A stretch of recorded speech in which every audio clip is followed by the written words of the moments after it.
I want to jump into a couple of topics, just kind of bounce through, because I know when we talked before, you seem to have a passion for ERM and collaborating in that space. And I was wondering if you could just give us an idea of how that works and how that helps your team and the business. Does it help you with the foresight and kind of giving the business an idea of what's coming, or how does that all work for you?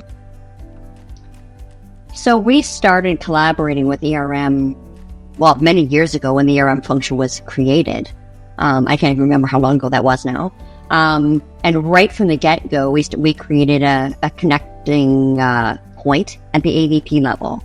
So I would say for at least the last 10, maybe 12 years, the AVPs of compliance, ERM, and audit have always met, and we've connected. And then we tie our audit plan, where possible, to the top risk areas identified by ERM. Now, it's not that they don't drive the audit plan, but we consider those top risks, and then we report to audit committee. And now ERM also reports into the risk committee on what coverage they're going to get out of the audit plan. So where we're going to provide management with that insight.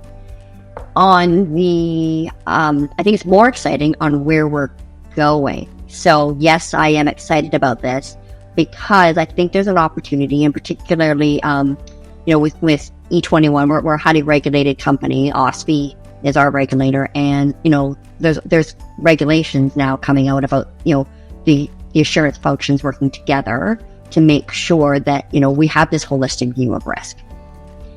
So we are now, the three functions are working together to implement a new GRC tool that will allow us all to work together. I know there's a lot of other companies out there that are doing the same thing, but the exciting part, I think, for us will be more in the back-end reporting, where we're going to be able to connect the risk reporting of the different functions and create that more holistic view for the board and management. And I think that's where you're going to get a lot of the foresight. It's called, so how could all of this collectively together impact our current strategy, and how could it drive different strategic decision making on the next 4-year plan? So I think it's all an evolution, which makes it exciting. I'm not against more change. But I think, again, it's connecting more dots, but just at a different level, right? And it's on us to communicate to senior leaders in the organization and the board on what do these risks mean. We've had different pieces of the puzzle being put together by the different functions today, and it's more, I think the secret sauce will be putting it all together and going holistically, what have we got? Yeah. Nice. So that part really excites me, and I do love the fact that our new global standards talk about foresight, because I do see being able to really capitalize on that. And again, it's that rebranding. It's going to take us a bit of time, but that's part of why we're changing our reporting to management as well. It's called, how can we sit back and tell them, well, you need to drive innovative change, you need to do these things, but our reports look like they, are old, antiquated. We've got to walk the talk, right? So. Absolutely. And so I think new templates are a great place to start, new understanding for the team, a new mindset for the team in all of these things. And, the next step for audit reporting could be, in fact, addressing emerging risks on a regular basis. I haven't seen it in practice a lot. I have one client who does it really, really well. I did a presentation on it 2 weeks ago.